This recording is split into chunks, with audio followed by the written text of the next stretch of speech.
अब तक चिट्ठियों, बैठकों और बयानों के सहारे चल रही कांग्रेस की लड़ाई सभाओं और रैलियों तक पहुंच गई है। गांधी वाड्रा की कार्यशैली से नाराज कांग्रेस के 23 बड़े नेताओं ने जम्मू में सीधा मोर्चा खोल दिया। भगवा पगड़ी और बुलंद हौसलों के साथ इन नेताओं ने जम्मू से दिल्ली में बैठी सोनिया गांधी को एक तरह से खुली चुनौती पेश कर दी है। राज बब्बर ने G23 को गांधी 23 बताया, मतलब कि गांधी वाड्रा के मुकाबले गांधी 23 अब मैदान में है। और इसी वजह से कपिल सिब्बल ने कांग्रेस के कामकाज पर सवाल उठाते हुए कहा, कांग्रेस उन्हें कमजोर होती दिख रही है। उन्होंने गुलाम नबी आजाद को दोबारा राज्यसभा के लिए नामित किए जाने पर भी सवाल उठाया। इस कार्यक्रम में सोनिया राहुल के पोस्टर्स नहीं थे। कार्यक्रम के मंच पर गांधी ग्लोबल लिखा था।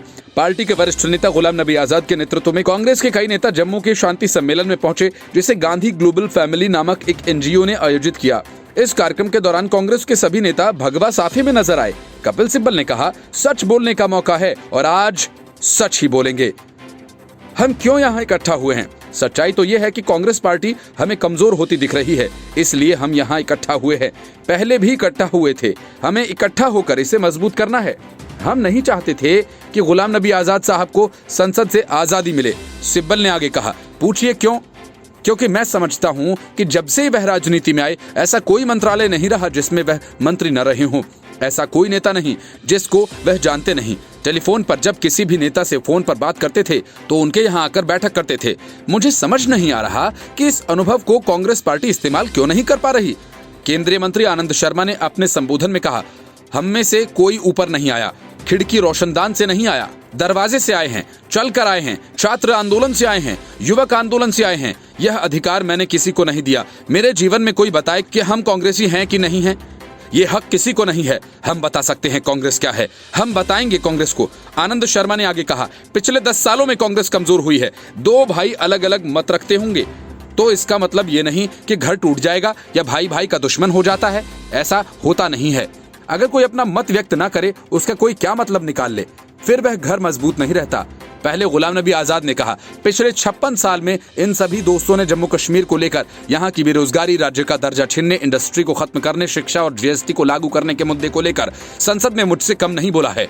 चाहे जम्मू हो या कश्मीर का लद्दाख, हम सभी धर्म, सभी जाति का सम्मान करते हैं।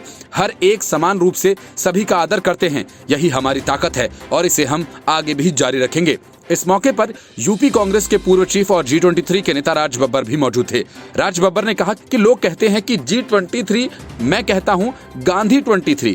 महात्मा गांधी के विश्वास, संकल्प और सोच के साथ इस देश के कानून और संविधान का गठन किया गया था। कांग्रेस इसे आगे ले जाने के लिए मजबूती से खड़ी है। G23 चाहता है कांग्रेस मजबूत बने। इस समारोह में गुलाम नबी आजाद और राज बब्बर के अलावा पूर्व केंद्रीय मंत्री आनंद शर्मा, कपिल सिब्बल, मनीष तिवारी, विवेक तनखा, Bhupendra Singh Hooda, Ghulam Nabi Azad, Gandhi global family NGO के प्रमुख हैं। भूपेंद्र सिंह हुड्डा मौजूद थे। Ghulam Nabi Azad Gandhi global family NGO के प्रमुख हैं। ये भी कहा जाता रहा है कि कांग्रेस में असंतुष्ट नेताओं का समूह राहुल गांधी की हालिया उत्तर दक्षिण की राजनीति वाली टिप्पणी से खुश नहीं है।